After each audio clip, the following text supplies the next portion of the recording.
Ladies and gentlemen, family and friends, patriots all over our country that is under God, welcome to tonight's Red America First Town Hall, the nation's most engaging platform where we, the people, run the show. Red for the blood of Christ, America First policies and candidates. And I'm your host, Ashley Weiss. Welcome to what we like to call hashtag Town Hall by Red America First, where the spirit of our nation's founders meets the challenges for tomorrow. For 3 years, we stood as a beacon of unity and strength, draped in our symbolic red of our conviction, dedicated to America First policies and the Christian values that our nation was founded on. Here, we gather not just to discuss, but to act, empowering our community through education, engagement, and our relentless pursuit of truth.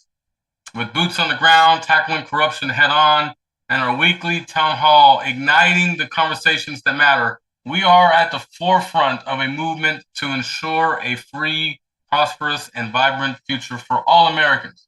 Join us as we blend heritage with vision, shaping a stronger, more unified America. And I'm your co-host, Valerie Weiss. I am excited to introduce our guest tonight. We are joined with Ken Abramowitz, a fearless threat analysis and founder of SaveTheWest.com.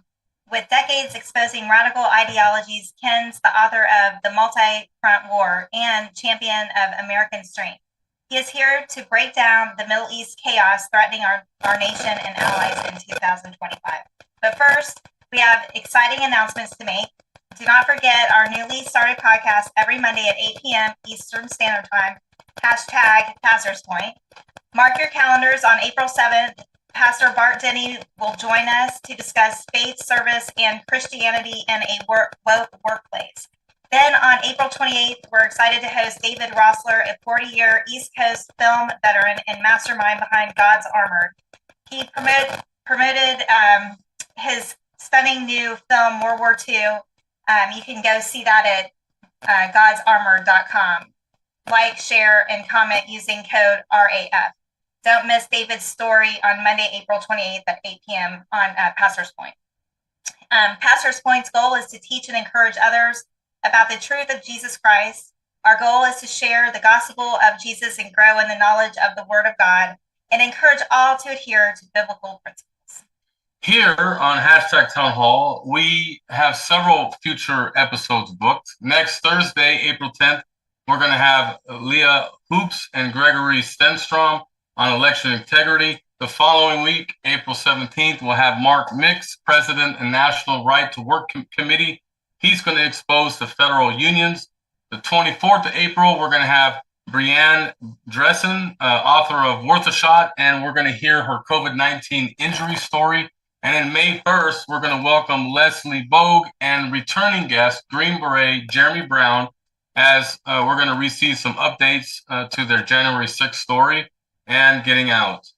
We need some support from our viewers and those who have the will to help. Our team relies on support of all of our viewers and donors, so we appreciate the help.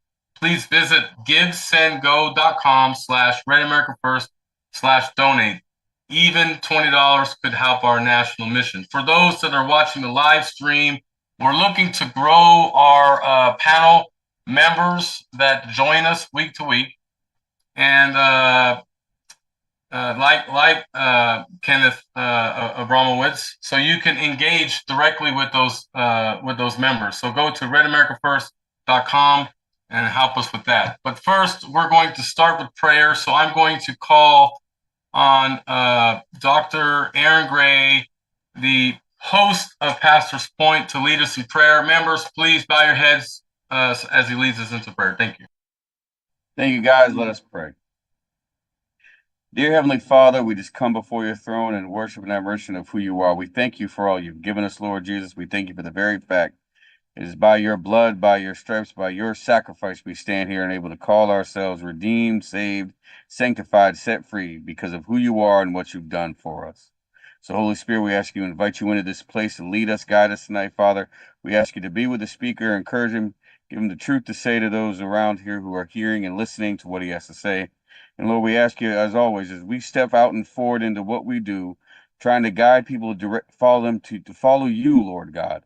That you guide us, lead us, and remind us that it's not about us, not what we want, but it's about you, for you, because of you, your plan, your design, your will, because you are the maker and the creator of all things. It is by your design we are here, and we just thank you for that.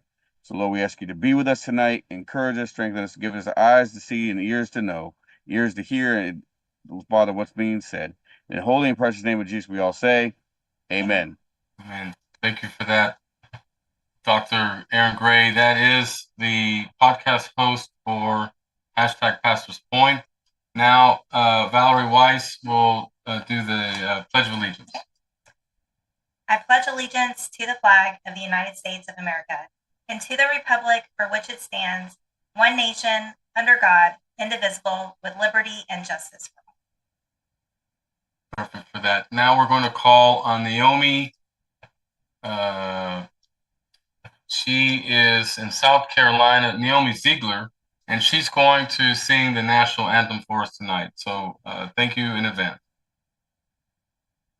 Oh, say, can you see by the dawn's early light what so proudly we hailed at the twilight's last gleaming, whose broad stripes and bright stars through the perilous fight o'er the ramparts we watched were so gallantly streaming, and the rockets recollect, the bombs bursting,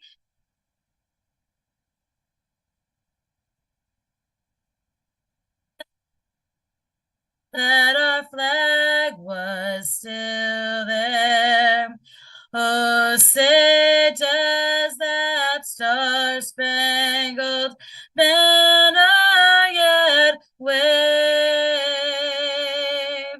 o'er the land of the free and the home of the brave?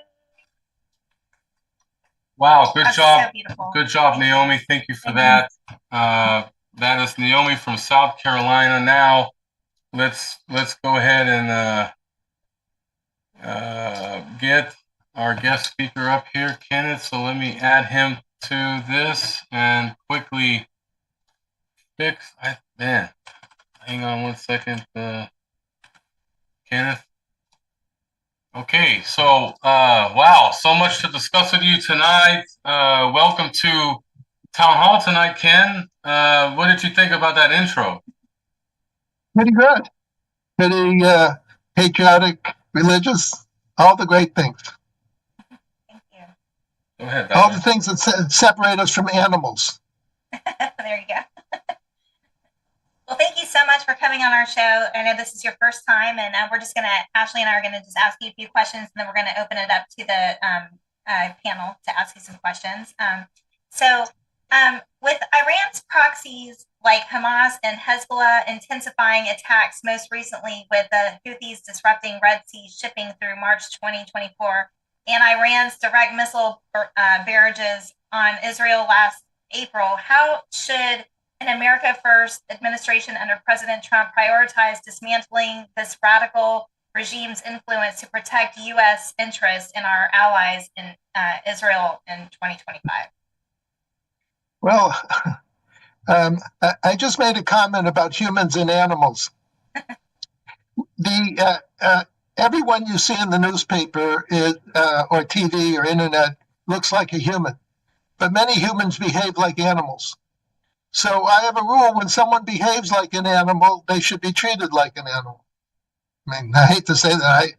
I didn't make them animals. They made themselves into animals. So Iran runs the largest death cult in the world. And they have about 600,000 worldwide terrorists in their death cult. You can, I'd call them animals, but we'll call them terrorists or death cult members. And there's no non-military solution to this problem. You can't negotiate with animals. And so I think President Trump has 92% realized there's no non-military solution, but he wants to give Iran a chance to negotiate. And I wouldn't do that, but he's the president. I'm not the president, so he has the right to try that. He set a 2-month deadline. I would have set a 2-week deadline. And because while they're pretending to negotiate, they're not negotiating. They're trying to delay and delay and delay, procrastinate while they work on nuclear weapons, putting them on ballistic missile systems so they can shoot something off within 2 months. So you don't want to give them 2 months. But he told them they have 2 months. Very dangerous to give them 2 months. They're getting help from Russia, from China, from North Korea. And so, President Trump always says all hell's going to break loose. For the next few months, all hell's going to break loose. Well, thank you for that. So our next question is, the Biden administration's approach has been criticized for enabling Middle East chaos, from weak sanctions on Iran to the disastrous Afghanistan withdrawal that emboldened terrorists. From your perspective, what specific policy blunders have fueled this instability, and how can a Trump-led America First strategy reverse the damage starting in January, starting in his administration? Well, President Biden was legally the president, but in reality, I think President Obama was the president. President Obama had often talked about having a third term through somebody else, and I think President Obama had a third term through President Biden. Now, during that time, every decision they made, or Obama made, or Biden, whoever you want to say, made it, benefited our enemies and nothing benefited us. So I quickly came to the conclusion that Obama and Biden were working for the other team.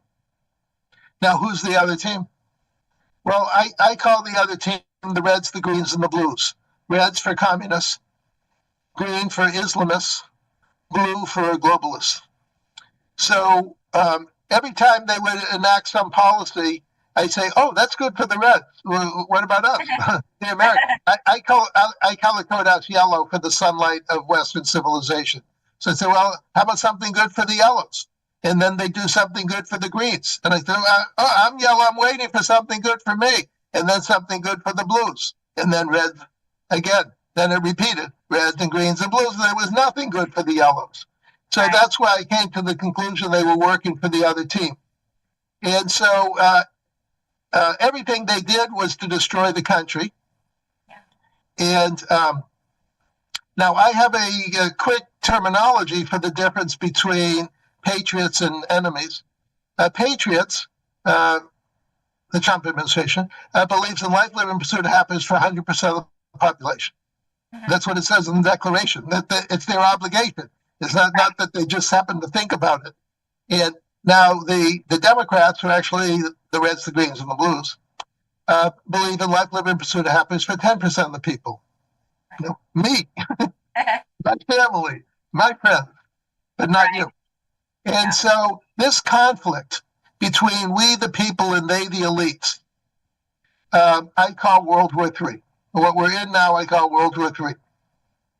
And it's much different than World War I and II. World War I and II were fought over there. Remember that famous song, "Over There, Over There"? World War III, to quote the Beatles, is here, there, and everywhere.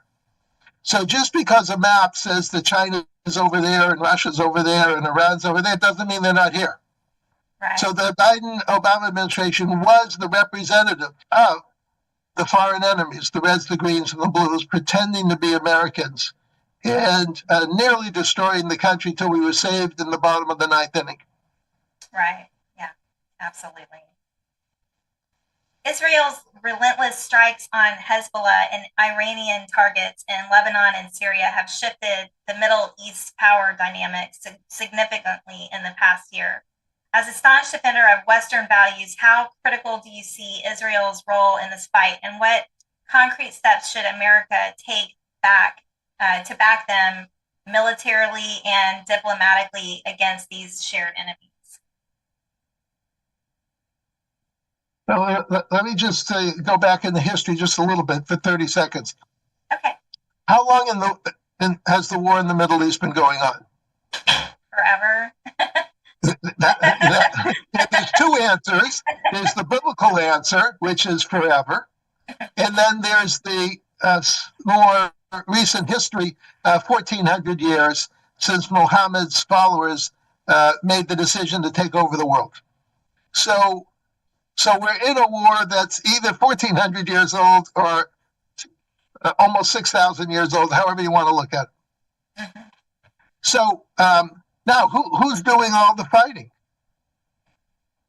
Well, little Israel, with 10 million people, 8 million Jews, are basically fighting all the bad guys and doing, let's say, 90% of the bombings, 90% of the finding terrorists, 90% of knocking on doors at 3 o'clock at night and telling the terrorists to come in or we're going to come in and kill you. And so here's these Islamic terrorists have declared war on the world. They promised to kill all the Christians, all the Jews, all the Hindus, and all the Sunni Muslims too. And little Israel is saving everybody. You know, so I said, wait a minute, there's something wrong with this picture. Why is little Israel fighting to save the Christians? Well, the Jews, that's obvious. But why is little Israel saving the Christians, saving the Hindus? India doesn't have any planes. Europe doesn't have any bombs. And they're saving the Abraham Accord countries and Saudi Arabia. They buy billions of dollars of weapons from America. They can't save themselves. So one of the questions I ask myself is, why is little Israel in this dilemma of basically saving the world, and the rest of the world is in the bleachers, like in a baseball game, drinking beer and eating pretzels and hot dogs and half cheering Israel on and half criticizing Israel for dropping too many bombs on too many people? Yeah. And the answer is Israel's the mother of Western civilization. Israel's the mother of democracy. Israel started Western civilization 3,800 years ago with Abraham in the biblical times. And so everybody else is the cousin or the aunt or the uncle. Now, nothing wrong with being an aunt or an uncle or a niece or a nephew, but that's not the same as being a mother. Mothers have certain very special responsibilities that only mothers have, and they gladly do it because of love of their children. So Israel is basically in love as the mother of their baby, which is Western civilization. And therefore, Israel feels compelled to save Western civilization, even though they're criticized along the way by people who should be praising Israel, not criticizing Israel.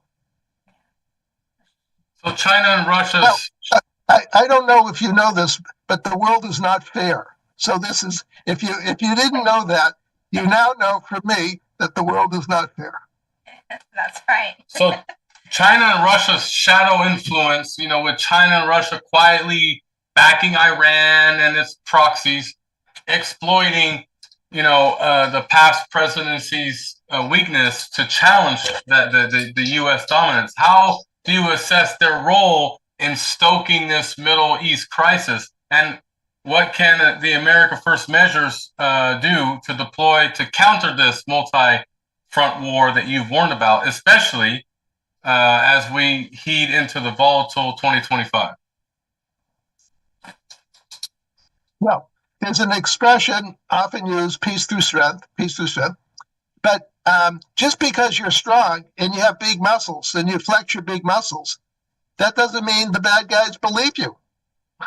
And now I have a number of different names for the bad guys. I call them animals, or in honor of Dorothy, if you remember in The Wizard of Oz, I call them lions, tigers, and bears.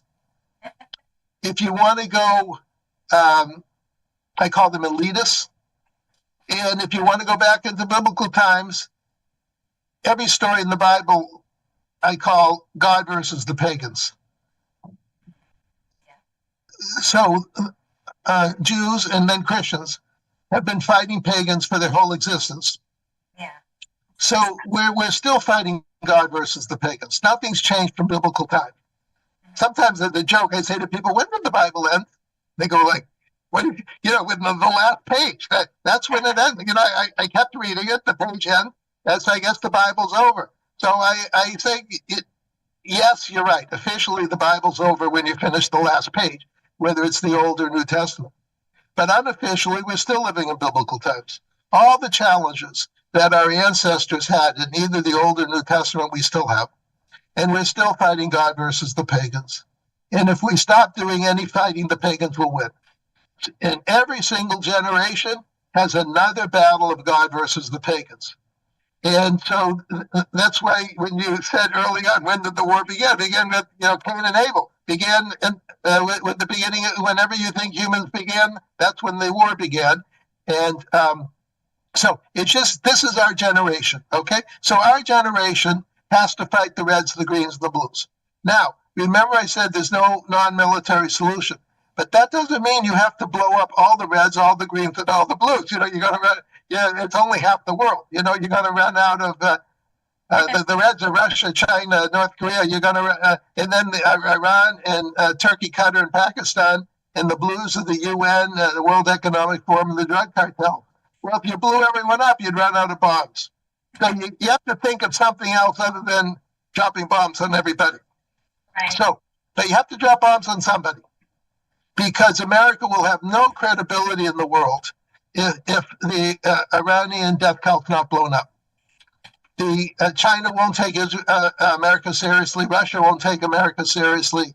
No one's going to take America seriously until someone's beaten up. And Iran has like a bullseye on it. Right. Russia has 6,000 nuclear weapons. China has about 1,000. And America has about 5,000. And Iran has about 0.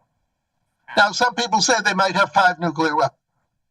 So between 0 and 5, whatever it is, we can't wait and find out. You can't allow weapons of mass destruction in the hands of a death cult. Right. They'll kill everyone in the world if they could. Oh, wow. By the way, when those, I was going to call them animals, the Hamas animals, created genocide against Israel on October 7th, they were on their way to kill everyone in Israel. They ran out of bullets and they ran out of bodies because in a day or two, the Israelis killed them. But if no one had stopped them, they would have killed everyone in Israel. That's what a death cult does. It just keeps killing. It's a killing machine. So someone has to teach someone a lesson. And Iran is that country that should be and will be given a lesson. And that will tame down the other enemies, in particular the Russians and the Chinese, when they say, hey, this guy Trump, he's a lunatic. He's a madman. He can do anything, and I don't want to find out. So, okay, he beat up the Iranian criminal organization. Now I'm going to listen more carefully so that we can try to get along. Not that we're going to love each other or even like each other, but how can we just live with each other? And that's only possible after the Iran death cult's destroyed.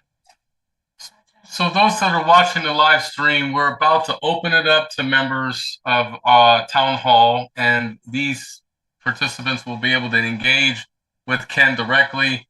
So go to redamericafirst.com and sign up. Let's get you added to the podcast panel. But I wanted to ask you, you said, this year, 2025, could be a turning point for a lot of democracies versus dictatorships after about 6 months of extreme chaos. With President Trump's mandate to put America first, how can he leverage our military, economic might, and moral clarity to crush the Middle East threats like Iran and restore our nation's leadership on the global stage? I got to tell you, Iran is in the crosshairs. Yes, well, if you look at the chaos of right today, we have tariff chaos announced yesterday, but in the stock market today, down 5%, oil down 6 or 7%. So call that economic chaos. We have Iran coming up for, let's say, military chaos. And we have Trump fighting the deep state with Elon Musk and the chainsaw, and call that deep state chaos. My guess, Trump has not said this, so I have to put words in his head pretending that I'm him. I think he thinks that we, the country, the people, can handle 6 months of chaos. Not much more than 6 months of chaos, but can handle 6 months of chaos. And I think he wants to get this chaos behind his back. He doesn't want to dribble out chaos every single day until the midterm elections in 18 months. So I think he said to himself, look, let's bite the bullet. No pun intended. Let's bite the bullet. Let's go after the deep state.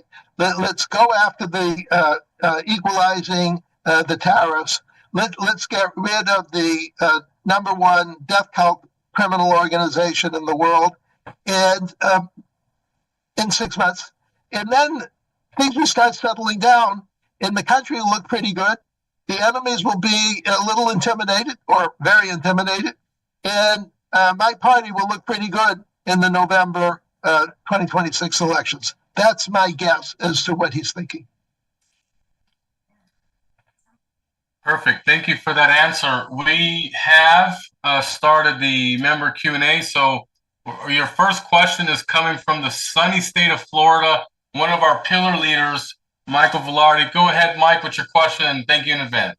Hey, thank you for being on the show, Kenneth. Appreciate it. Well, How long do you think before he's going to bring peace to both Russia and the Mideast? well, there's a few definitions of peace. Peace, actually, the way I look at life is the word peace doesn't exist. Human beings are just always fighting with each other. In fact, I have a little joke about that sometimes I like to imagine myself that I'm and create different situations just to get my brain to work. So I create a little joke that I get in an airplane and I fly to Africa, and I go into some jungle or wherever animals live, and pretend animals speak English. And I talk to some of the animals. I say, "Oh, Mr. Animal, is it wartime or peacetime in the jungle of Africa? It's so pretty here. It's really, really pretty." And the animal starts laughing, assuming animals could laugh. And he says, "Are you kidding me? Every day I'm looking to eat somebody, and somebody's looking to eat me. That sort of sounds like war." And then the animal says to me, he said, "Did you really come all the way from Florida to ask me such a stupid question?" So human beings are not all that much different from animals. So we just naturally fight each other. So I just look at the state of human beings as it's always warfare.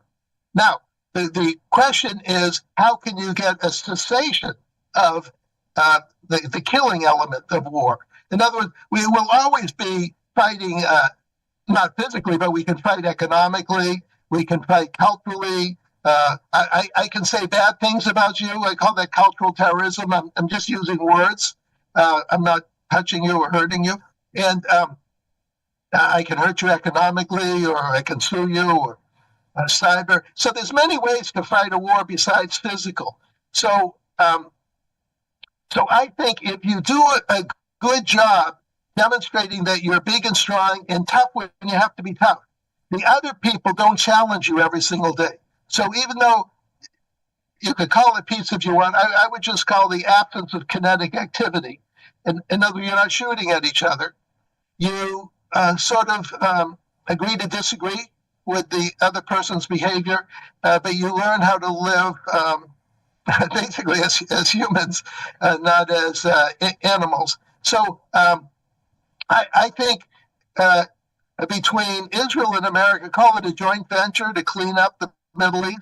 I think that Russia and China will behave much more normally after that turmoil is over. And what's your time frame for this? if I were the president, it'd be tonight. But I didn't get 77 million votes. I don't have the right to do anything. And so Trump has publicly said 2 months. Iran is going to try to drag out phony negotiations, and Trump's going to have to basically make a decision. Are these guys for real? And I think he'll come to the conclusion they're not for real. And then he'll have no choice but to follow through with his bluff. But we'll wait 2 months for that. But America's lucky to have Israel at its side, and Israel's lucky to have America at its side. It's we're the 2 greatest countries in the world. Israel represents the Judeo portion of Judeo-Christian culture.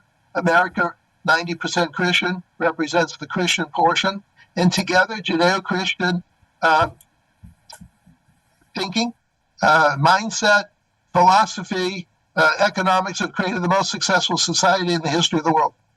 And so we have to keep working together because we're a good team. Perfect. Very good question from Florida, Mike. Thank you. Now we're going to go to a colder state, Ohio. Rob, Ohio, go ahead with your question. Yeah, it was 70 here today, by the way. Yes, Ken. By the way, are you a Buckeye? That's the name of the state. I'm not an Ohio State fan, so. But, just checking. Okay. Ron, I believe they're Shiite, but they also believe in the 12th Imam, which they say has to come out of the well after there's a large bloodletting, massive amounts of loss of life. Wouldn't that put them in almost in a win-win situation, whether we blow them up or they start the war that blows everyone else up? Isn't that what they're trying to do, is to bring about their fulfillment of Armageddon? You never know how much people believe in their ideology or false ideology, but they seem to be pretty passionate believers in their false narrative. So I have to take them at their word. So, and I think they're going to get what they want. They're going to get huge numbers of bombs dropping. They're just going to be on the wrong side. Now, in their defense, they are very smart. They're about the smartest criminals in the world today. I'm told they still have about 2,000 missiles left. 1,000 were blown up or used. They're going to try to shoot off as many of the 2,000 as they can. Israel's going to obviously shoot down as many as they can. Israel's in America, going to try to blow up their launchers as fast as possible. So there could also be casualties in Israel. And they hate Saudi Arabia as much as they hate the Sunnis, as much as they hate the Jews. So there can be rockets landing in Saudi Arabia. So it's not going to be like 99.9% of the casualties are the bad guys, and 0.1 or something the good guys. So this is this kinetic war.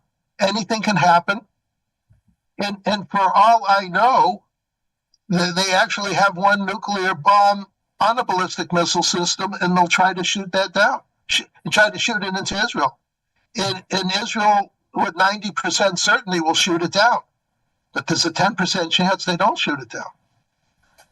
And if a nuclear bomb of any size blows up anywhere near Israel, there could well be 90 million dead Iranians the next day, because Israel wouldn't be so nice to just target the leadership. So we could have 90 million dead people in 2 months. That's not likely. The more likely scenario is that 95% of the casualties are Iranian. That would be my best guess. So, Ken, thank you for that answer, and good question, Rob from Ohio. We are now going to another pillar leader in Hawaii, Megeso. He leads our corruption pillar. Go ahead, Megeso, all the way from Aloha, Hawaii. Good day. Thank you. My question is, if the United States attacked Iran, what are from your opinion, Do you think there is enough internal people against the regime there that would then turn on the government internally while the war is taking place? Well, that's the big hope. The big hope is that the death cult comes crashing down. Israel, by the way, already done a pretty good job blowing up the proxies. The 40,000 death cult members in Hamas are 80% gone, and the Hezbollah 50,000 death cult members are 30% gone. And America's now blowing up the Houthi 50,000 death cult members in Yemen. And the 100,000 death cult members in Iraq seem to be pretty quiet, because as soon as they stop being quiet, they're going to get blown up. And everyone says, oh, I don't want to be like Gaza, and I don't want to be like Lebanon, and I don't want to be like Yemen. And so Iran's is the one who's left. And they're the head of the snake or head of the octopus, whatever you want to look at it. And they can't be reasoned with, and they can't be trusted. And they just, they're Islamo-Nazis. It's like having negotiations with Hitler. You can talk to Hitler till the cows come home, but you're just wasting your time. And so the sooner this gets over, the better. Now, in terms of the war itself, I look at an 80-20 joint venture between Israel and America. Israel's already blown up Iran's defenses. I'm sure they've, about 3 or 4 months ago, I'm sure they have some new defenses. Israel knows how to blow them up. Last time they sent in 100 airplanes, and none of them were, and all the airplanes returned home. Israel's capabilities are so unusual that the Iranians probably didn't know something was being blown up till after it was blown up, because the stealth capabilities of the F-35s are so good, and the electronic hiding that Israel's excels at have protected the planes. But what Americans needed is for the big stuff. Israel has planes that can drop 10,000 pounds of bombs and others with 20,000, but they're not at the 30,000 level. And America has planes that can drop 30,000 bombs, 30,000 pounds of bombs, a bomb at a time, and penetrate deep into mountains or concrete or whatever they have to do. And so America will do the heavy-duty stuff with the heavy-duty bombers, and Israel will do all the preparation, the blowing up whatever residual defenses there are, blowing up whatever airplanes challenge, get into the air, blowing up the Navy. And America will just do what America's good at, is dropping big bombs. And so it's a wonderful joint venture. And as you know, Trump has moved a lot of heavy bombers to offshore Iran. And I'm sure they're practicing and ready to go. That's the only way you can threaten Iran, is to surround them with big planes and say, like Clint Eastwood, remember Clint Eastwood, make my day. Don't you think a lot of these alliances were built back during Trump's first speech at the United Nations, when he talked about the sovereignty of all nations? And then after he's elected, went into the Abraham Accords and so forth, that these new leaders within these, call it the new, not the new world order, but the world of sovereignty, where we get involved in trade as opposed to war, and we take care of our own people. Do you think those alliances were built back then? Look, I hate to say this, but the history of human beings is they've never accepted the sovereignty of anybody. Countries have been fighting each other, as I said, since the beginning of humans. Now, in 1648, I believe that's the right year. Someone can correct me, because I wrote something about this a year or two. The Europeans, after a 30-year war, met at a place called Westphalia in Germany, and on a year or two later, created the Treaty of Westphalia. And what they did is they basically agreed to respect everybody else's sovereignty.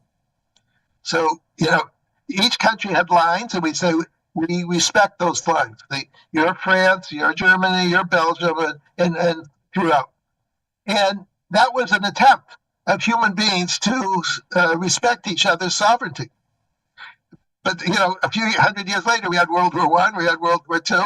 And by the way, the Reds, the Greens, and the Blues, the Communists, Islamists, and Globalists, they don't respect anybody's sovereignty. Russia doesn't respect the sovereignty of Eastern Europe. China doesn't respect the sovereignty of Taiwan. Iran respects nobody's sovereignty. And the Muslim Brotherhood countries, Qatar, respects nobody's sovereignty. The UN, by definition, respects no sovereignty. So the Reds, the Greens, and the Blues, which I call animals, or I call pagans, or they, the elites, respect no sovereignty. So that's what gets you into wars. You can be America first all you want, but when your enemies are in a state of war with you, you have no choice but to be in a state of war with them, not because you want to be in a state of war, but they forced you to be in a state of war. Thank you. Perfect. We're going to call now on a new member that's recently joined Red America First here. So let's get him on the spotlight. He's from California. Larry, go ahead. Thank you. Kenneth and Ashley, thanks for taking my question. I may be off course here a little bit, but if you're from California, you're off course by definition. We are guilty by association. When people hear California, they go, "Oh my God, let him go ahead and fall off into the ocean." And I get that, but the recent election in November, I was talking with Ashley earlier, and that is 40% of the voters, about 40% voted conservative. So I think there's hope for us yet, and I do think that that's going to happen. I think Newsom will fall on his own sword, as he already is.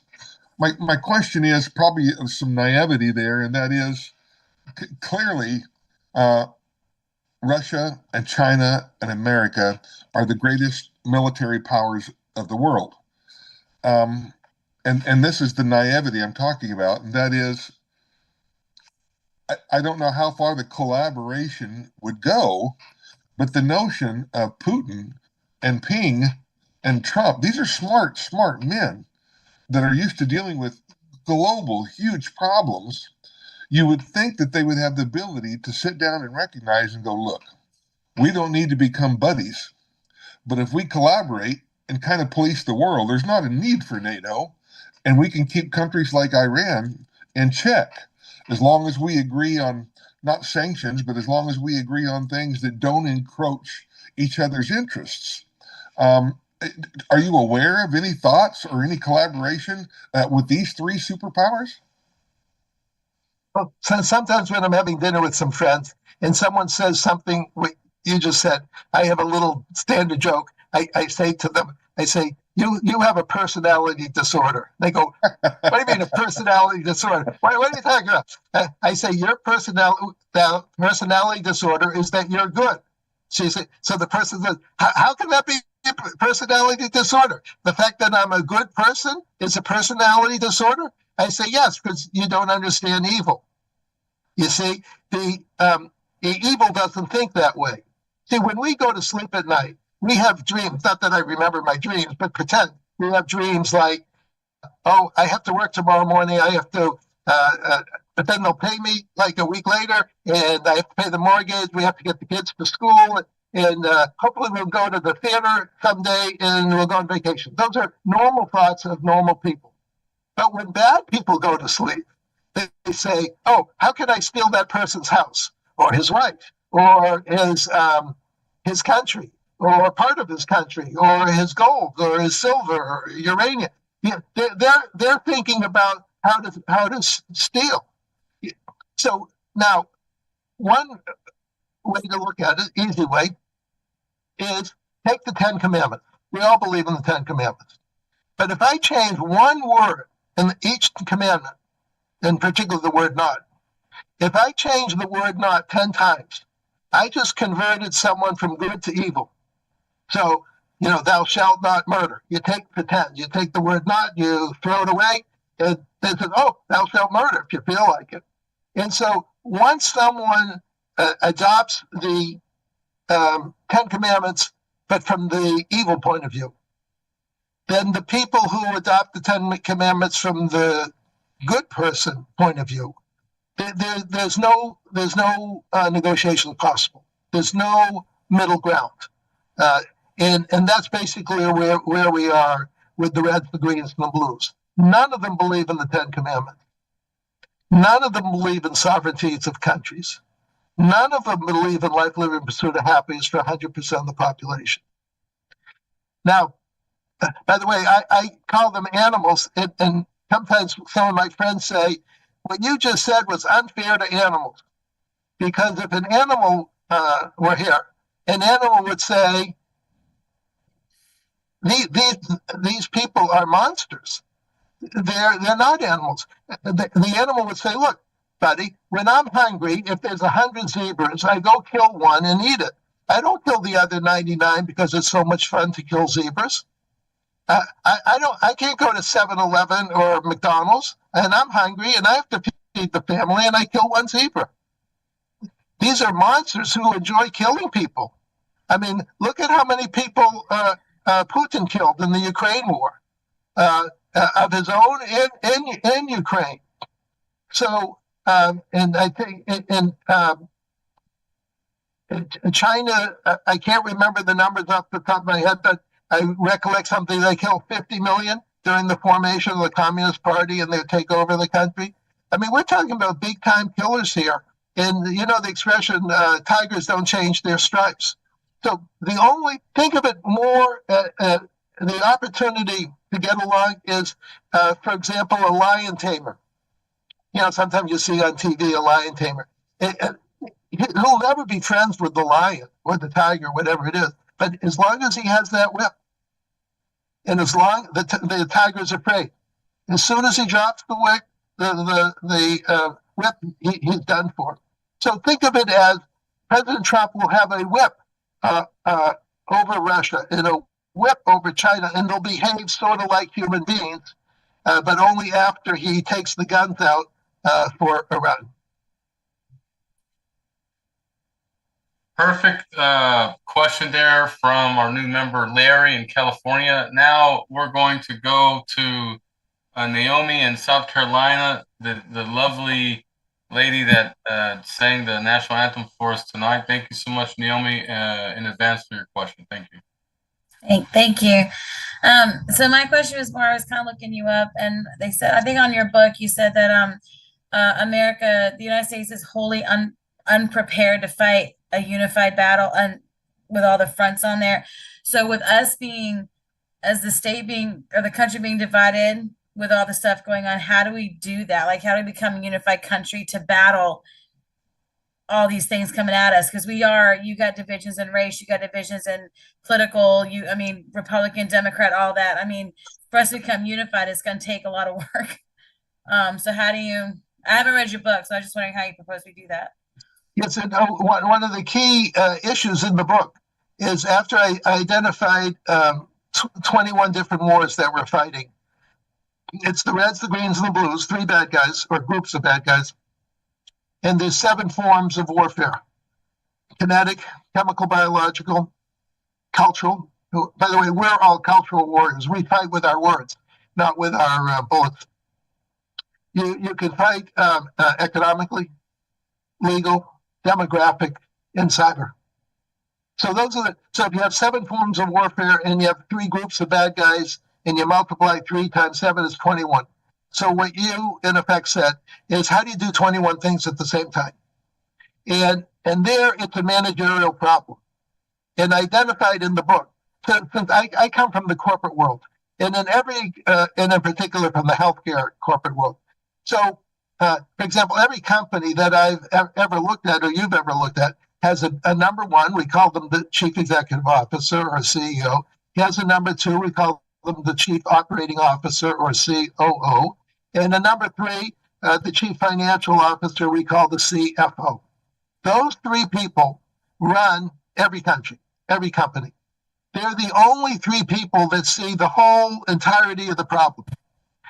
Everyone else in the company is focused on this product or that product or this production or this research. So everybody else, I haven't expected, everyone else is walking around with blinders. But the three big guys or gals at the top, they see the whole picture. Now, in the way our government is constructed, the president sees the whole picture. He's responsible for the whole picture. He's president. He's the commander-in-chief, the only commander-in-chief.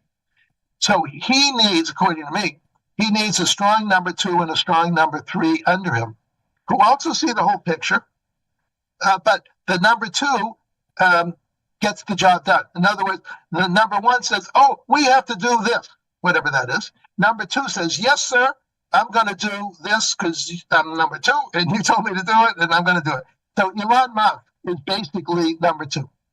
Now, President Trump did not read my book. He did not pick Elon Musk because he read my book, and it said you need a number two and a number three, and he picked Elon Musk. He just independently came up with the observation, because he's from the corporate world too, that he just can't walk around making announcements. Someone's got to actually get the job done, and so that's Elon. Now, what Trump now needs is a number three. Now, number three, by the way, I call number two Mr. Tough Guy, and I call Mr. Three or Mrs. Three, number three, Mr. Nice Guy, like an orchestra leader. You know, number two, I call Mike Tyson. You know, Elon Musk is, punching his way through the deep state. Number three is an orchestra leader and with a baton, just a baton. It goes like this, and you start playing the violins or whatever it is. So he needs a coordinator, because now what happens is he has teams of people. Well, he has a Secretary of State. That really should be the orchestra leader, Marco Rubio. But he has teams of people focused on Ukraine, and others focused on the Middle East, and others focused on China, and others focused on whatever other issue there is. But he doesn't have a coordinator. So I'm updating my book right now. It'll be out. I just wrote a new chapter, and the new chapter says he's got number two. He needs number three to coordinate activities, because you can't do 21 things at the same time. It's just beyond human abilities. Thank you so much for that, Naomi. Now we're going to be going to Texas here, and this is one of our patriots. Her name is Shell. Thank you, Shell. Thank you. Yes. Mr. Abramowitz, given your focus on defending Western civilization and your financial expertise, how do you propose the U.S. address its role in human trafficking networks linked to the Middle East, such as the documented cases of American military contractors exploiting workers from South Asia under the kafala system in Iraq and Afghanistan, or the trafficking of women from the U.S. to Gulf states for sexual exploitation, when these activities not only fund criminal enterprises, but also undermine the moral credibility of the U.S. foreign policy in the region, which people in our government seem to benefit from? Well, this whole subject is a deep, deep stain on our country. When President Biden / Obama were running, or you could say misrunning our government, the U.S. government was the largest drug trafficker in the world, the largest sex trafficker in the world, and the largest distributor of fentanyl in the world, and got away with it. I mean, ultimately, they didn't get away. They were thrown out of office. But these were criminal activities. And at the time, I used to have a joke. Sometimes, I'd say to people, what's the number one criminal organization in America? Well, I don't say it anymore. But in the 4 years that we spent with those imposters, the U.S. government was a criminal organization. And so you're asking, why was the government a criminal organization? And it's because it was run by criminals. And, just because someone has a nice tie on and a suit and you have to follow their behavior. And the behavior was that they were working for all the bad guys. And in this example, remember the reds, the greens, and the blues. Well, the drug cartels and the human traffickers were part of the blue because they're worldwide. They're transnational. They'll traffic anybody, anywhere, anyhow. And so you remember I made a statement that the reds, the greens, and the blues, in effect, took over the government temporarily for 4 years and were plotting to take it over forever. But we were saved on November 5th by using an American term, a famous American term, we the people. We the people rose up. Not all of us knew all the criminal activities of the government, but we knew something, we the people knew something was wrong. And so we waited in line, surrounding the building that had the voting machines, waited patiently so we could walk in and throw the bums out. And so I'm very proud of the American people, and I'm very ashamed of the last 4 years of our government misdeeds. Perfect. So thank you for that question, Shell. Oh, Shell, by the way, I have a question for you. Are the stars at night big and bright? Sometimes. Supposed to always be big and bright deep in the heart of Texas. That's what I was told. Thank you for that. So now we're going to stay in Texas. We got Becky in Texas. That's the last member question, and then Valerie and I will have one more question to close it up with Ken. Go ahead, Becky. Thank you. Thank you. Yes, sir. You said that Russia, China, and North Korea are helping them, and I was wondering, in what way are they helping? Is it financial, or is it with weapons? Is it with technology? How are they helping? No, I'm not part of the CIA. I have no secret agents giving me anything. All the information I have is what's called open source. In other words, it's on the internet, it's on interviews, webinars, experts that I speak to in the field. So, and also a lot of my knowledge, in quotes knowledge or suspicions, come because I'm a good actor. I pretend that I'm Putin, or pretend that I'm Xi, or pretend that I'm the supreme leader of Iran. And I say, I want to take over the world and kill everybody and steal all the money. How would I behave in a given situation? So, I saw an article just today that Russia was supplying the Houthis with weapons to kill Americans. Very nice. And Putin's a nice, wants to be, in quotes, wants to be friends with America. And so, and North Korea's been, experts tell me, have been helping Iran from the beginning with nuclear weapons. And behind North Korea are the fingerprints of the Chinese. So it's either because I've read articles or webinars, or I just use my imagination, which is usually pretty good because I know how to think like a good guy. I also know how to think like a bad guy.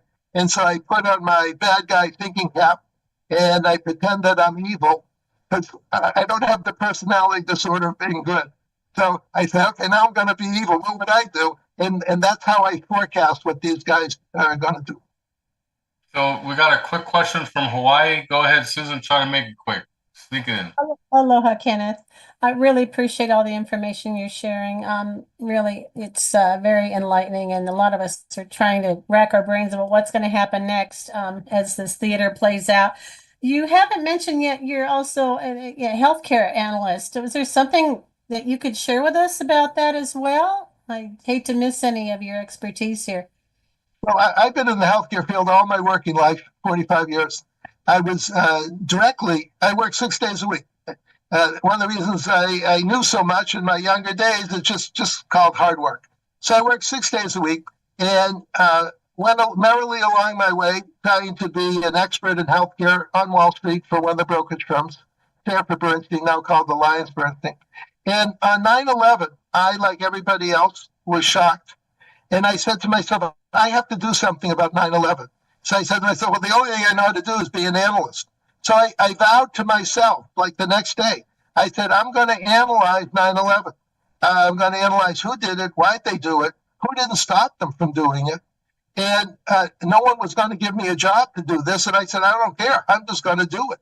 And so that's when I embarked on now a 25-year career of public service, teaching myself about national security, educating myself, and then educating other people.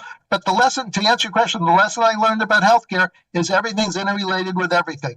Medical devices, pharmaceutical services, they're all interrelated. I took that same expertise and applied it to national security. All the good guys and bad guys, all the forms of warfare, everything's interrelated, and that's what I do. Thank you. So, Ken, real quick from Valerie and I's perspective, we really enjoyed having you on tonight. What's your take on town hall interaction, and can we get you to come back? Well, I'm always happy to help. I devote 3 days a week to public service, and I give 100, 150 talks or presentations a year, and I'm happy to do it. So yes, whenever you think I can be helpful to you, you let me know. I'm happy to come back. By the way, I'm also a professional challenge seeker. I'm happy to have 15 people, whatever it is, ask me different questions. I have to use my brain. I have to react fast. So it's also a good learning exercise for me too. Oh, thank you so much for coming, Ken. Yes, thank you. That was Ken Abramowitz, and you could reach him and his information. We're going to have that in the description below. Now we're going to go into the stock market discussion here shortly. So let me get Carlos up. So thank you so much, Ken. And you have a good night. You can hang tight and listen. No problem. And everyone should sign up for my website, savethewest.com. I write an article every 2 weeks. You'll get the article once you sign up. SaveTheWest.com. Thank you, Kenneth. So that was Ken Abramowitz. So let me go ahead and put him down and bring up Carlos now. Carlos Cortez. Uh-oh, wait a minute. Got to get him to start his video, maybe. Carlos, can you hear us? Hey guys, can you hear me? We can hear you. Let me put you on Spotlight. There we go. Okay, yeah, I have some weird background. I'm actually traveling to West Palm Beach right now, in the car. However, if you guys want to follow me, you can go on rumble.com and get all the market commentary from a conservative, God-fearing standpoint. We are in some Luciferian times, guys, and a lot of people are just scrambling right now because they don't know what to do with their retirement. We have tariffs on a cusp, which we knew that was going to be a problem for mainstream media. But before I get even started, what kind of questions do you have? Ashley, thanks for having for me. No. Well, Valerie and I got some questions, but this might not be a preference of yours, but you might be able to turn on the interior light pointing to the passenger, and we might be able to see your face more. The passenger light on the there you go. That'll work. Yeah, I'm usually in the studio, but I have a hockey tournament that I'm going to. I gotta be a present dad, and I'm in a car with 4 kids, so they're behaving right now. They're going to bed. No, it's all good. I know you personally, brother, so don't worry. So how do you see Trump's proposed tariffs impacting the stock market, especially sectors like manufacturing and tech that rely heavily on global supply chains? Because what we're seeing right now, everyone's texting me, Ashley, and I told everybody, it doesn't hurt to go on the sidelines and then get an opportunity to buy when things come low. That's what we've been telling everyone on this platform. Hey, there's a correction coming. Don't be surprised. What's your take? Yeah, so there's a few ways to skin a cat here. So we have become a headline country. So I guarantee you, everybody on this call, and there's nothing wrong with it. It's just the way we are. We've grown up with the Googles. We've grown up with information. So what do? We literally wake up with our phones searching headlines. And whatever we believe, we actually find evidence to find that headline, and then we go crazy over it. And so our brain has literally been programmed to think in headlines. So Wall Street knows this, and basically they also know that conservative, God-fearing Christians invest in a certain different way. They'll buy gold, they'll buy silver, and Wall Street does not give a flip about any headlines or anything. All they care about is up, down, and sideways, and how to manipulate you. And unfortunately, I don't care what network says, what anyone says, even myself, the charts don't lie. If you're in a gym lifting up weights, the one thing you're going to be looking at is your weights, your macros, and the mirror. And so that the mirror doesn't lie. And I also say, like, the blood doesn't lie either. So if there's something wrong with you, let's check out the blood. That's why life insurance companies, they want to check out your blood before they offer you a death benefit. And when it comes to your financials, if your advisor is not looking at the charts and giving you on the spot analysis of what is to come, then you're in some troubles. And unfortunately, people in the 401ks, IRAs, they don't even know what they're doing, let alone their current advisor. 90% of advisors don't even know what they're doing because they've never traded the market themselves. It's sad, man. It's like doctors, they go to pharmacy school to do what? To give you pills, right? Instead of being a homeopathic doctor or holistic doctor and finding the problem and finding a natural remedy to solve something. So it's the same thing happening in Wall Street. And so I'm I'm ultra passionate about just helping people that think like we do. Recently, I say I'm America's second. And what I mean by that is God is first, America is second. And maybe that falls under the America First agenda, which I'm sold out to. But if your advisor doesn't talk like that, if you don't have anybody in your corner coaching you through this Luciferian, volatile market that is financially inoculating every single American, not just through market volatility, but taxation as well, then what are you doing having a woke advisor basically navigating your retirement? And we are going to see a stock market correction, not just yesterday, but now. We are in it right now. I'm not here to fearmonger anybody, but I actually made 17% today because I shorted the stock market. And I knew the stock market was going to go down this week. I just didn't know which day. But my bags were already packed. And my clients' bags are already packed. And there's so many opportunities on the safe money side that mainstream media doesn't talk about because they don't make money doing the right thing for the clients. So advisors don't even make money for themselves because the banks won't allow them to do the right thing. So they're handcuffed. And being an independent advisor, I'm able to give holistic solutions that with companies that do not hurt the client, that keep America first, that didn't vaccinate their employees, that didn't face diaper their employees, that believe in our message, that believe in this platform, and they back it. So if that's you, I'm more than happy to do one-on-ones with anyone with America First.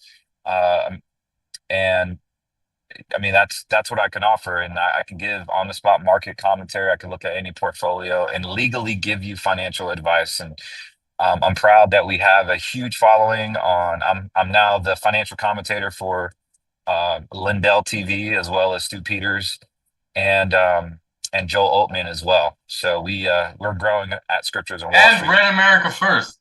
And Red America First. Yeah. Speaking of, you guys are my OGs. You got another question.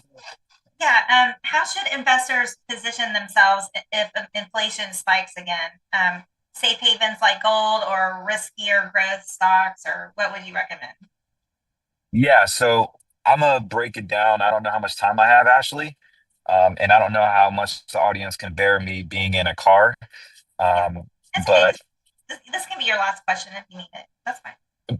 But yeah, there is three colors of money that people don't know. And so the red money, just real quick, red money is an account that has stocks. That's where all the fear, the headline people, this is where all of America has a 401k. That's red money. That's where many advisors play in. But what you need to know is that red money banks only deal with red money things. So unfortunately, when you buy gold and silver, it is not protected. It's actually manipulated. And they know, Wall Street knows you're buying gold and silvers, especially if you're conservative.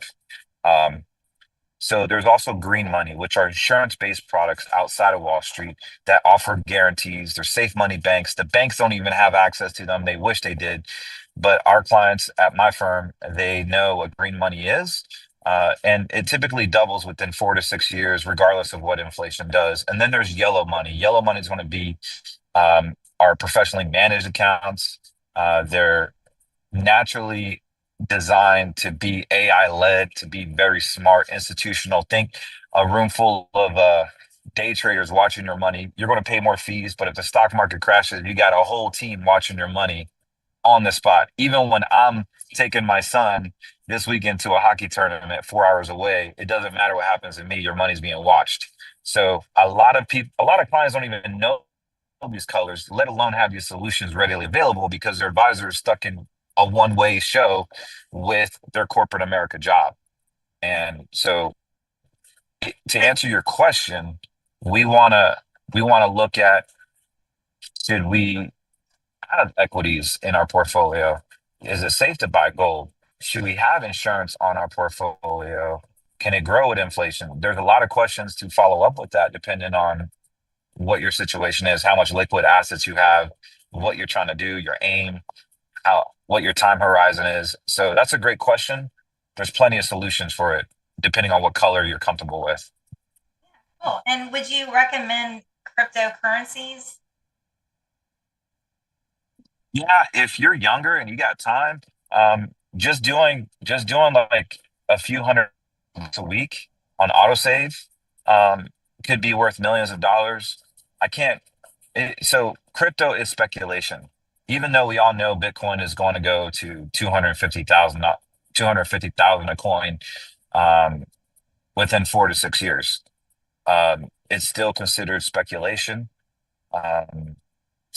It is actually considered a commodity and not a security. And it is not.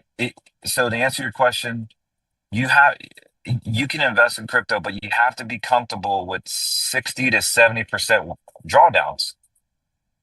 So if you have $50,000 in Bitcoin, and Bitcoin's trading right now at 84, and you have 50 grand worth, are you comfortable with it being 25,000? If you're comfortable with it going down to 25,000 and still invest, then the answer is yes. But do not invest in crypto if you cannot stomach a 40 to 60% loss. Now, long term, I think Bitcoin will hit $1 million inside of 10 years. I called Bitcoin at 100,000 in 2020. By 2025, it would have hit 100,000, and I was off by a few months. So, and I bought Bitcoin at 3,000. My clients did. What are you using for these predictions? For what predictions, Ashley? Well, you said, hey, by 2025, Bitcoin is going to get to this. You're just looking at the charts and different analysis and just coming up with that number. Oh no, I've done a lot of analysis. I've done a lot of studying since 2020, actually 2018. And so all you got to do is pull up a compound calculator. You can go to sec.gov, Google any type of compound calculator. Go ahead and put, you can ask Siri, what is the average return of Bitcoin? And they will say about 38% a year. Put 38% in a compound calculator and save $100 a week, let's just say $500 a month. And you will see that you will have millions and millions of dollars in 20, 30 years. Wow.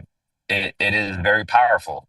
However, it is not a guarantee. It is so speculation means you lose the time. So if it doesn't work out, you've lost 20 years of your life. So this is why you can't put all your eggs in one basket. I would rather you have green money, guarantees, contract law, principal protection, things that actually work, that to protect your retirement and to create a retirement. Understand. if that makes sense. Yeah. So Yeah. given that you're driving, do you want to open up for some members to ask you questions before you drop out? Yeah, I'd love to. Okay. Well, let me get first question, Mike. Let me get him up here. Okay. What do you think about Tesla and the oil stocks? Yeah, that's so I'm assuming you own Tesla. I do. Yeah, you're in for a ride, my friend. I wouldn't sell right now. You're gonna have to ride that puppy all the way to the bottom. But I got a strategy for you. I mean, You're probably gonna lose. You're probably gonna lose money for the next month or two. It probably will have a 40% decline. So Tesla, what we understand, is correlated Bitcoin. Bitcoin is correlated technology because so Bitcoin is considered technology in the eyes of Wall Street in correlation matrix. However, once it hits the lows, that low, and you'll know what it is when it starts coming back up. right. I want you to look at TSLL. TSLL is trading around like $14-15 a share, and it's 2 times Tesla. So if you lost money in Tesla, you could literally make more money on the way up by leveraging it. And you don't even have to buy call options. You don't have to do anything crazy. You just look at TSLL. That is, it makes twice Tesla. So it's 2 times leveraged Tesla. That means if Tesla goes down 10%, TSLL goes down 20%. If it goes up 10%, go up 20%. Well, I'm actually still up 15% in it because I bought it off the sell-off, so I'm up 15% on it. And I just wanted to know. So you think it's going to go a little down, going to go down more before it goes up? So I'll wait before I add to the position, and then I'll take advantage of this. It's not what I think; it's what I see. There's a big difference. Okay. Yeah. So where do you give me a number for what do you think the low is going to be? I don't have the charts in front of me and I don't have it memorized, but I do trade it personally. I think it could hit 189. Okay, so 189. That sounds like the floor there. We got a question from Florida. Rosemary, go ahead, and then Ohio's on deck. And I do want to say something crazy that's going to blow people's socks off, and you're going to look like I have a foot growing out of my forehead. But I think Bitcoin is going to go down to $62,000 in the short term. So if you're looking to buy Bitcoin, I would definitely wait. Carlos, thank you for the info. What would you recommend for older investors to do at this time? People who are like, retired already, and like, in their low 80s. Oh, God bless you, dear. You said your name was Rosemary? Mm-hmm.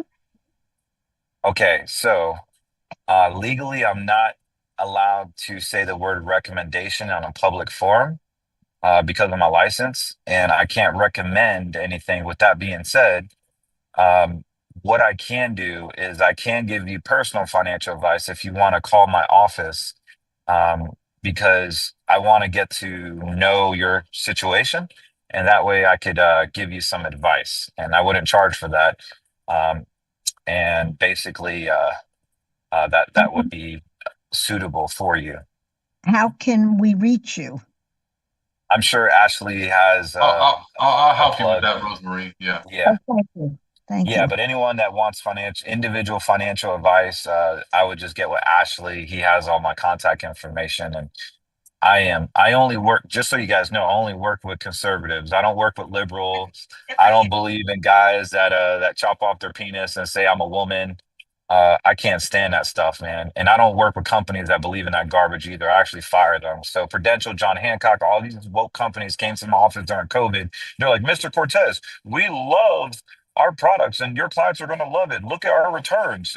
Would you like to go to the Lightning games and eat at Ruth Chris and have a $150 steak? I said, you can take that steak and shove it up your ass because I'm sure you're vaccinated. And basically I told them go pound sand. And my clients don't like these people, and they don't support any of the DEI woke stuff. And if your website turns into a rainbow flag in June, get the hell out of my office. Boom. So, this is why Carlos is our finance guy. He's aligned with Red America First like no financial person I know out there. This is why I call him a brother outside of the show. Rob, Ohio, what's your question? Go ahead. Yes, Carlos. Given that we're living in a day of Doge, what would happen if Trump actually goes in and audits the Fed? What would that do to the market? who cares? Well, Like, you don't think, if the market if the market crashes, great, we'll make a ton of money off of it. If it doesn't, we're still going to make money. I mean, that's just the strategy that I have for my clients. Like, we need volatility. Like, my clients do well when there's volatility and chaos. So there's a strategy for every situation. You just got to be able to have a portfolio that can do that. And unfortunately, all of America is just sitting on the sidelines, waiting for the market to come back up. And that is how you get financially inoculated and manipulated by the big banks. Like I said, that's why I started this call with headline seeking. We all seek headlines and not the data. Well, I seek the data. I don't care what anyone says. Mike Lindell had me on his show. I do a show with him every week. And he was talking about all these headlines. I said, Mike, that doesn't mean anything. Let's look at the charts. And he went off and said, the dollar's crashing. The dollar's crashing. No, it's not. It's going up. Stupid face Biden got in, and everybody in the right wing media said, oh, the dollar's going to crash. Buy gold, buy gold. You got screwed paying 20-30% commissions to a Jewish Fed mafia, and you lost money on gold. And then the crappy part is the dollar actually skyrocketed when Joe Biden got in because it's that manipulated. You see how that works, guys? Like, the manipulations, Wall Street knows how you think. They know how you think. So we got to be smarter than these freaking idiots, these snakes. The Bible says my people suffer from a lack of knowledge. That is written for a reason. Yeah. 2 Timothy 1:7 says, for I have not given you the spirit of fear, but of love, power, and sound mind. That also means self-discipline. So we have to have discipline. We can't be headliner-led. That's the problem. Like, everybody's so headliner-led. I'm going to tell you a secret right now. Look at the volatility index. It's called the VIX. The VIX for the past 2 years have been at 13. When it goes past 20, that's when crap hits the fan.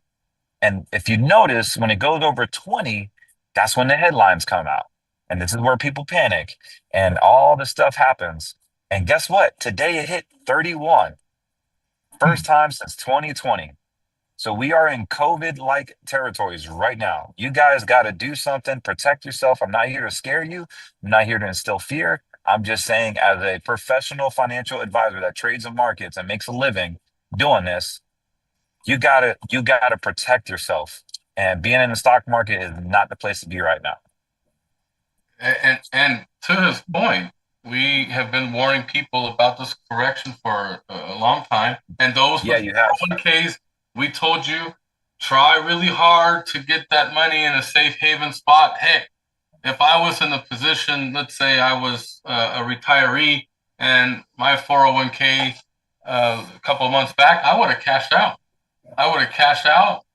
Repurposed that my money with tangible things or gold, silver, whatever safe haven. Because right now, people, they're losing a substantial amount, 20, 30, crazy percentage points on their 401ks. I got a text the other day, bro, I lost 100K. And my response was, bro, I told you this was coming. We've been talking about this for months on this platform. Put your money, get ready, because it's coming. And it's going to get worse. It's not bro science. This is actually quantitatively, as a licensed fiduciary financial advisor, I can tell you the markets are poised to a massive correction. There's no stopping this train. There's no stopping the trains. And the other thing, Ashley, is no one's talking about the banks. If you look up KRE, I can't do it on my phone, but the banking index just went down 20% in the past month. And what do we have right now that needs to be refinanced? All the commercial real estates, all these people that bought, all these people that not people, all these companies that said, you know what, you can work from home, and they don't want to move back into their 90,000 square foot home or building. To answer your question, KRE dropped 10% today. It's to $51. No one's talking about it. No one's talking about the banking index. So when you go to Woke Media, Yahoo Finance, they brought in a chief executive of BlackRock, and she says, oh, well, we haven't seen anything in the financial sector, blah, blah, blah. The same COVID nonsense. Everything's fine. Everything's dandy. Just take the because BlackRock wants to buy more. Who are you kidding? Yep. They just want to buy more. That's what their goal is. But since we're on this volatility discussion, and the banks, you brought up commercial real estate. I want to bring up residential real estate. Right now, there's some 6.1 million Americans can't make their mortgage payment right now. Yeah, that number's going to go up, especially those woke people that got hit, let's say from DEI and the government, or whatever the case may be. There's going to be some more layoffs coming. There's going to be more job loss. We're seeing it in both defense and in the commercial markets related to manufacturing and tech and aerospace defense. Everybody's freaked out, but you talked about COVID numbers. I'm saying this might be Great Depression 2.0. What say you on that? The bottom. I mean, I would always say the sky's the limit. Well, the bottom is unlimited. What could happen? I don't know. But one thing we do have to understand is that there is no plan B. We are Americans. At the end of the day, my father fought for our country, just like your beloved family, your troops and your family fought for this country. They fought for a spirit of enterprise. If anybody can get out of the crap hole, it's America. It's Donald Trump. It's smacking these countries that don't have our interests at heart, which is the BRICS, which is over 120 countries right now have joined BRICS, and they're going to get their ass handed to them on a silver platter. So at the end of the day, Trump wants to get rid of the Fed by imposing tariffs. I think it's an excellent opportunity to go back to 1913. 1913, the Fed was established, but before 1913, we were making money off tariffs. There was no tax. There was no stinking tax. It wasn't to FDR, Franklin Roosevelt. He implemented Social Security around 1945 because people were living up to 65. If you were 65 years old, that was equivalent to being 90 and continue to work. And he said, if you're 65 around 1945, we're going to give you a check from a life insurance company like Penn Mutual, and it's going to be tax-free. It's going to be tax-free. And so you can enjoy a tax-free check from the government. You don't have to pay it back. And so FDR died, and they created what's known today as Social Security Administration. They still will pay the payments, but now it's taxable because it's a welfare program. So it doesn't matter if it's left, right, middle, a conservative in the office. We all want a conservative. We understand that. But just know the government is still there to tax and control you. So don't be oblivious to that. So August 14th, 1935, FDR signed Social Security bill. So there you go. I'm just going off an old memory that's not sharp anymore. But I knew it was around one of those years. So Carlos, we're gonna I'm just gonna publicly say this. When our website's going through some development this month, and we're gonna have a finance tab, and we want your picture there. So let's talk about that offline. Yes, sir. We do have one more member question, and then this is coming from Texas. Go ahead, Shell. Love my Texas people. So my question is about, there seems to be some sort of connection with med beds and the deep state and was it IQD? I didn't know if you could elaborate on that for me. What does IQD stand for again? Oh, good question. It is, let's see, I got it right here. I have IQD, but I don't want to sound like I don't know what I'm talking about. DI, International Quality Division. Yes. It's the code for the Iraqi dinar. Oh, okay. Yeah. So if you bought the Iraqi dinar, just know that there's a huge psyop going on right now with the Iraqi dinar. People have literally bought the Iraqi dinar waiting for an appointment. Meanwhile, it's the same psyop with gold. That if you look at the bigger, and I can go into this, this is a very, very high level conversation that I'm trying to paraphrase, but there has been some and I need to ask Trump because I'm friends with Lindell. I'm gonna just ask him as soon as I meet him in Mar-a-Lago this year, because there's some rumor that he has tons of money in the Iraqi dinar. I don't know if you've heard that. So yeah, I have several clients that have called me about the Iraqi dinar, and they're waiting for their appointment, but they never have gotten an appointment, and it's been over 7 years. And so during this time, you could have invested somewhere else and actually get real returns. Yeah. And so I'm pro America. I'm very biased to America. That's my problem. I'm like that little kid that my daddy can beat your daddy up. You know, that's still me. Like, I am pro America, and there's nothing better than the American dollar. There's nothing better than the NASDAQ. There's nothing better than the S&P 500. And maybe I'm biased because my daddy served one of the strongest armies in the world, and I'm proud. And maybe that's my own demise, but I'm not bullish on the Iraqi dinar because of the historicals and the problems that they have. And we might be going into war with Iraqi dinar. I mean, with Iraq. So, because of Israel, and yeah, so I could get really deep into that, but I don't think that's a conversation that we have time for today. Sure. Yeah. Sure. Well, on that note, Carlos, thank you for coming in last minute. We always appreciate the data, and you know, when you see Mike, whisper in his ear and tell him that this organization, Red America First, has been trying to interview him as a guest, and for whatever reason, the internal people that are connected with him has shot us down. So maybe you can turn that around for us. But we would love to have you back, and like I said, we definitely want to partner with you long term. So. Yes, sir. The feeling's mutual, and I'll put in a good word in, and I'm like, Mike, you got to do this, or else I'm not going to pay you. So, only because I like you, Ashley. So, well, we like you like a brother. So we're all fighting. Yeah, and I will say this to everybody. Ashley doesn't know I'm going to say this, but Ashley is very special to me. He was one of the only few people that actually called me when I was dying on my deathbed during COVID, just to see how I was doing.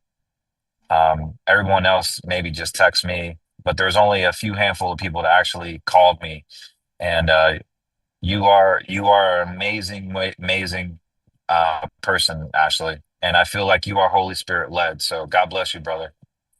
Thank you. That definitely is appreciative, and you are an important person. So man, when you were in that position, I was freaking out. So people that I like that, I always want to reach out. And you know, at the same token, I was not buying the COVID BS. So I was kind of like waiting for you to get better so we could talk about it, so we could tell everybody that they were lied to, you know. But I better be careful.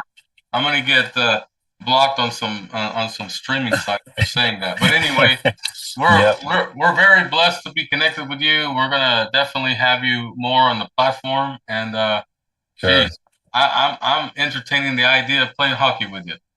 I love it. I love it. Yep. Come join us anytime, buddy. So Drive safe well, and hey, have fun this weekend. Yeah, thank you. hey, all right, Patriots. We love you guys. God bless. Keep America first. All right, bye. Thank you, Carlos. That's Carlos Cortez. He's going to be one of our partners here, Red America First. We're going to go into the intel round, so I'm going to call on many people to help me out with this. Make sure your video is on because we're going to still be streaming. Be careful of not talking about COVID and things like this. It's going to get us in trouble. I'm going to call on I'm gonna go ahead and get Dr. Aaron Gray's perspective on things as well. I'm gonna unmute Rosemarie, even though she doesn't have her mic. Jiminy Cricket. I don't remember who James Hansen is, but I think that's Amber. Amber. Let's get Amber up here. To talk. There's a Larry too. Let me see if Larry's still on. Larry must have left already. Okay. So, Magaso, he's there. Let me get him up here. But he's not got his video on. So I need him to turn his video on.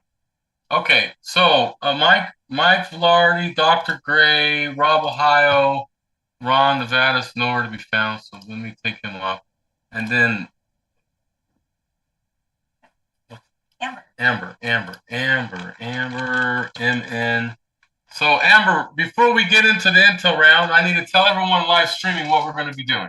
So after we have our guests, we go into the famous state-to-state intel round where everybody's going to be able to talk and share what's going on at the local level, state level, or something that's just driving them crazy at the federal level that they want to bring up. So please check your scopes to unmute your microphones. So Mike, Rob, help me out. Make sure that there's no quiet space. We got to be always engaging. Valerie and I got to take a quick bio break. We'll be back. But everyone else, respect the clock. Give about 60, 90 seconds per person. And let's be professional. I'm going to turn off the mute law. That way people can interject. We'll be back after we take the dog's potty and go potty ourselves. Go ahead, Rob and Mike. Kick it off. Thank you.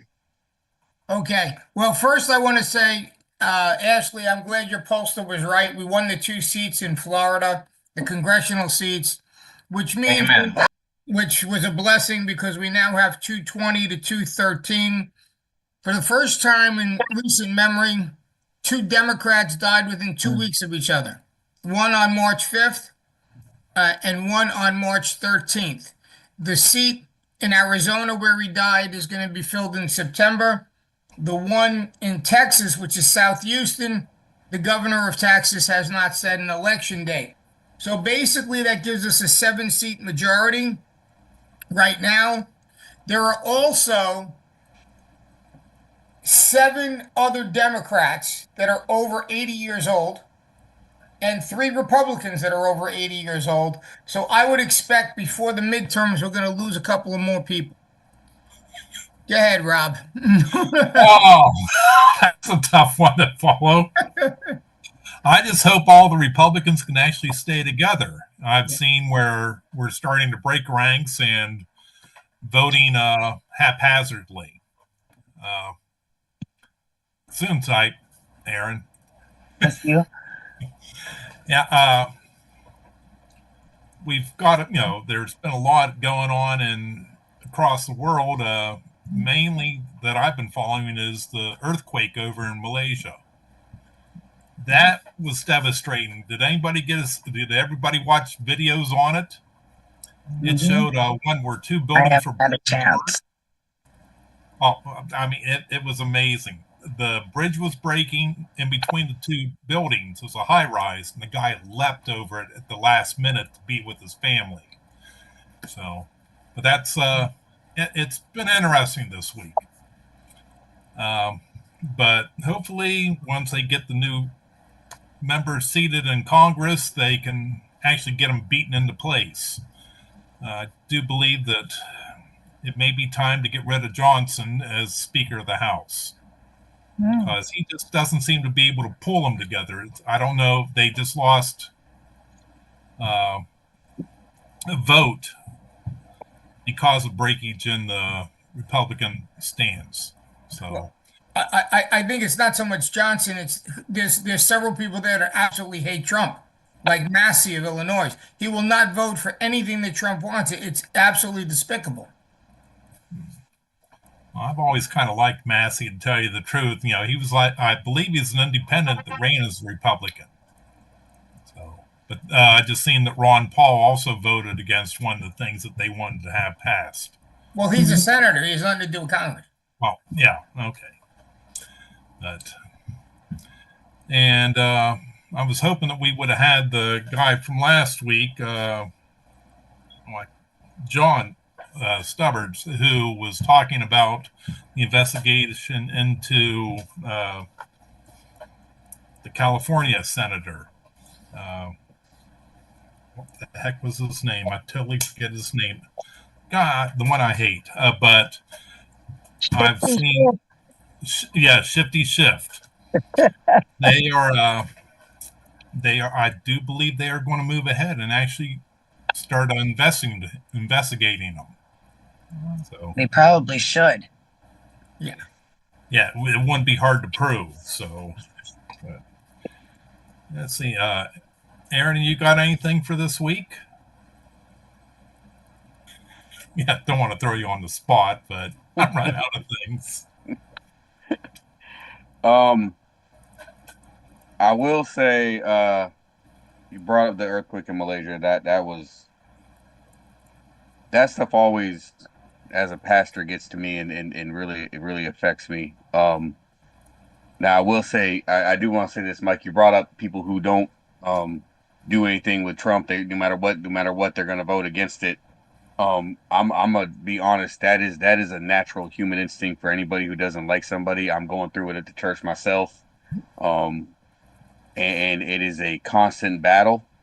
Now here's the thing with this is concerning that. The problem with that is they're affecting everybody in the country, not just a select few.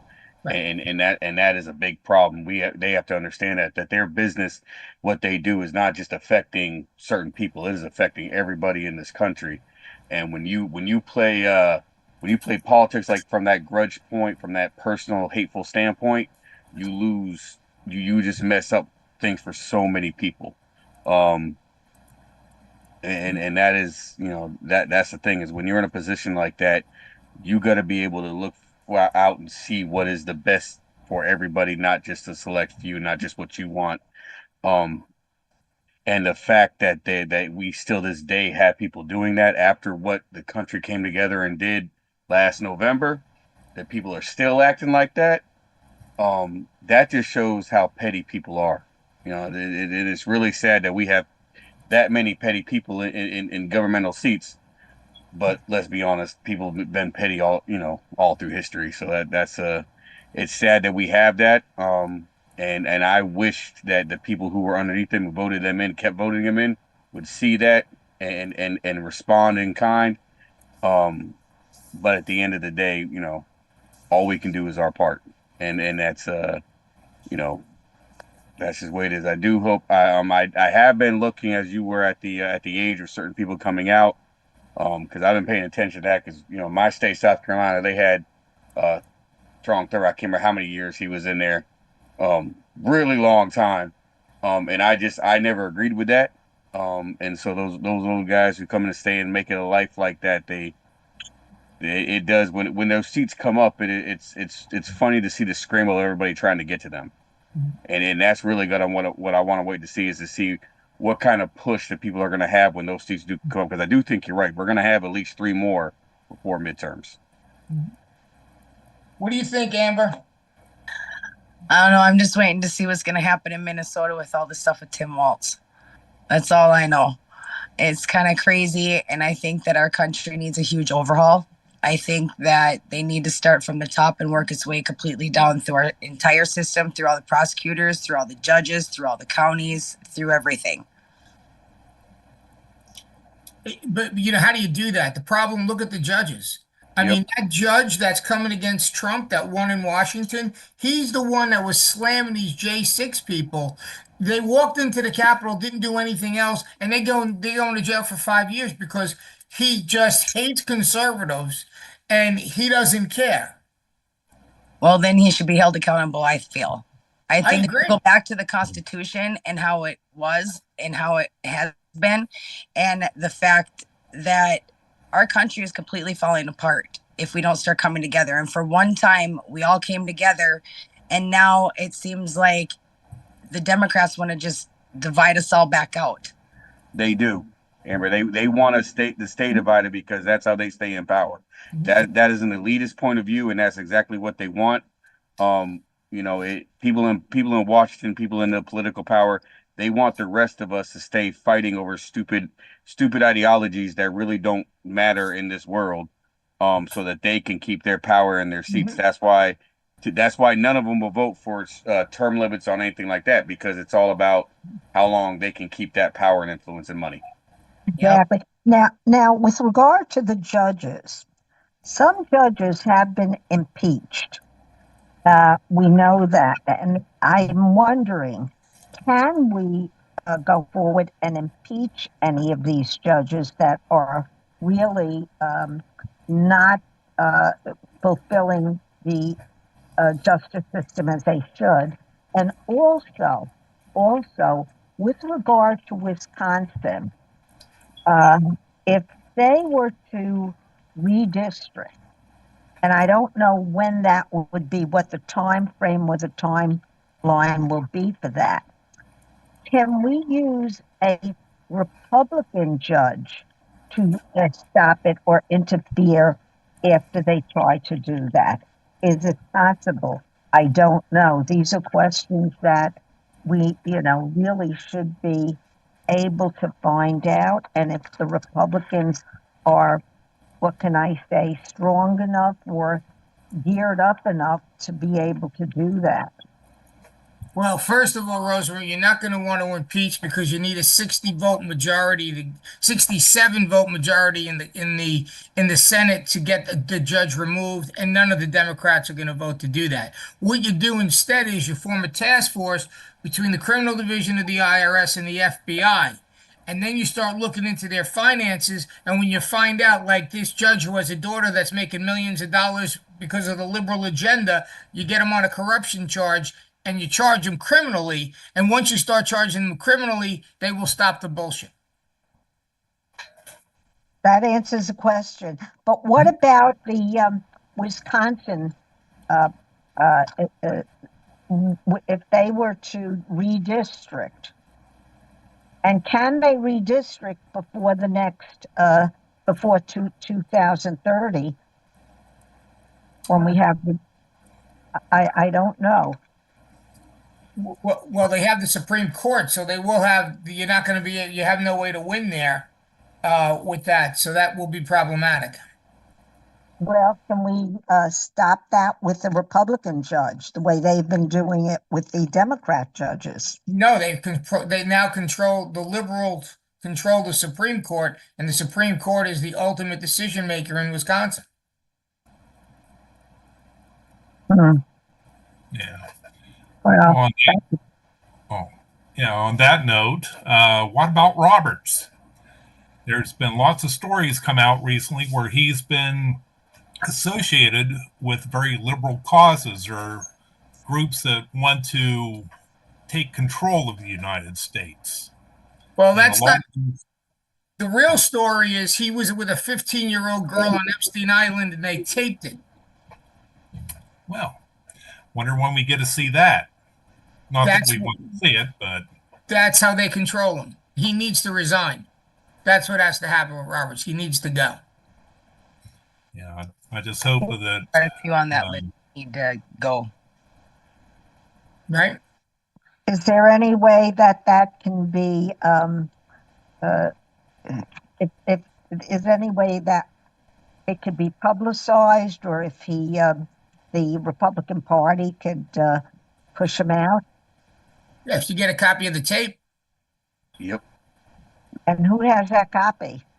The FBI might have it. Is it available for public information? No, at of the course not. No, that would No, not be no. available. Are you kidding me? No. Well, no, I'm That isn't. file on freedom of information. No, that's not. That is not Then public maybe we can information. get No. Alex, No. Yeah. Yeah, does anybody know of any cases where Republican judge has filed against a Democratic president and has been overturned? You know, like what the liberals are doing to the conservatives now. You know, it seems like they always play the dirty pool, but if we were to do it and they found a defense again, wouldn't that be a defense for us as well? Yeah, but Republicans are always playing checkers and the Democrats are always playing chess. Some of the things they'll do, we wouldn't even think to do because it's not morally right or correct. But their moral compass is so misguided, they couldn't get from the front door of a house to their driveway. They couldn't get out of the room. Yeah, like what Mr. Kenneth said tonight. You got to understand, they think what is something we can do that they're not, no one else is going to see coming. You know, as he said, people go to sleep thinking about how am I pay my bills. They go to sleep, how am I take his house and make him pay the bills, and that's exactly what they do. And it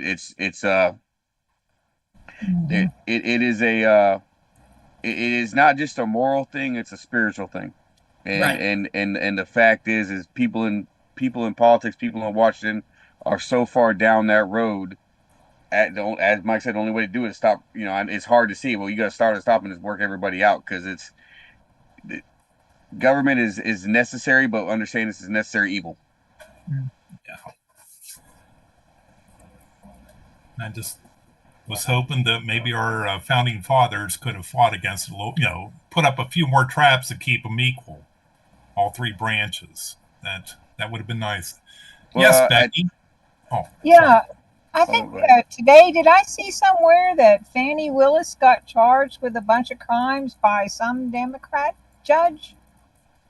Does that ring a bell to anybody? I haven't seen anything. I think she was. No, that was somebody else who was charged with $67,000 worth of fines. I thought it was maybe some judge out of New York, but I don't know. I thought I saw a snippet on Facebook about it. Well, okay, what you saw was she's ordered to pay $54,000 to an attorney in the Trump case. That's what she got ordered to pay. It doesn't say which judge was behind that. It says judge orders payment. Fulton County DA Fannie Willis must pay over $54,000 in attorney fees for violating the state's Open Records Act. So she did not provide Trump attorneys with the correct records, and so now she has to pay the cost, which is $54,000, which of course is going to come from the taxpayers of Georgia. It doesn't come out of her pocket. Nope, not at all. Yeah. Okay. Well, I say she doesn't have a bank account, does she? Isn't that one of the things that she tried to say that she didn't have enough money? She doesn't keep money in a bank; she keeps it at home. Maybe in her freezer. It's one way to launder the money.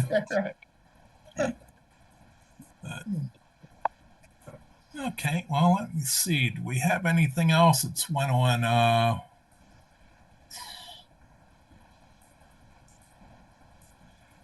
Anybody have anything new on the peace negotiations with Ukraine and Russia?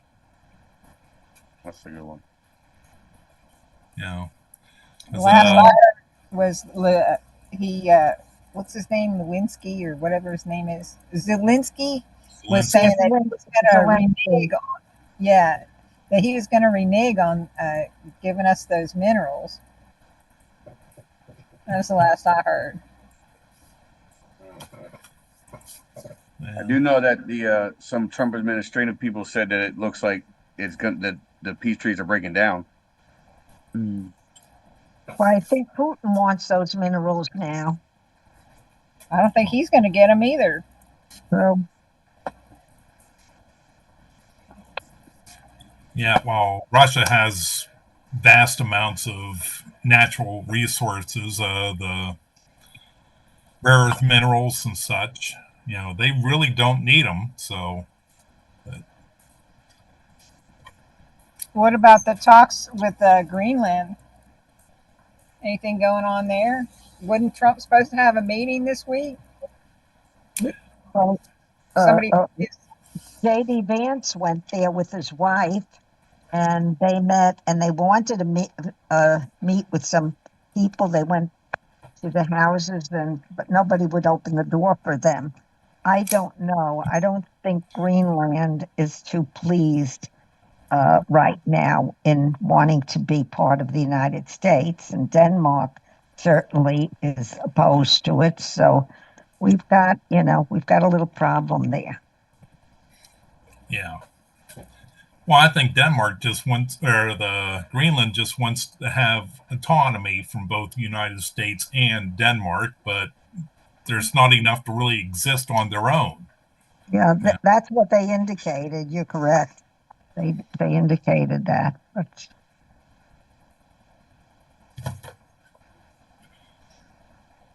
Okay. What about the tariffs that went? What today is Liberation Day, correct? yesterday, Where are we being liberated from? Is Wasn't anybody? Wasn't it yesterday? Or was it Yeah. today? Yeah, It's yes. Well, second. the second, yeah. You're liberated from unfair tariffs against the United States. correct. That's what you're liberated from. From now on, we're going to make sure that we're not on the short side of getting of the tariff war. Instead, he wants fair or comparable tariffs, even though he's only, in some cases, if they have a 35% tariff, he's imposing a 17.5%. But that's better than nothing, and that's going to raise revenues tremendously. And he's looking at, okay, I'll say this because I heard it today because, I work with the IRS. He is going to absolutely gut the IRS.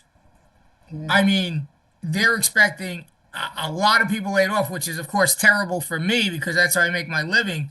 So, but it's really good for the American people.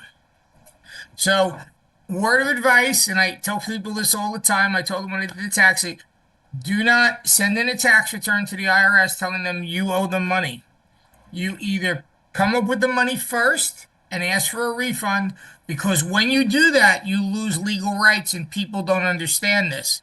As soon as you go to the IRS and you say, I owe you $100, you give them the right to penalize you, to charge you interest on both the tax and the penalties, and the right to come seize your bank account, levy your wages, and lien all your property.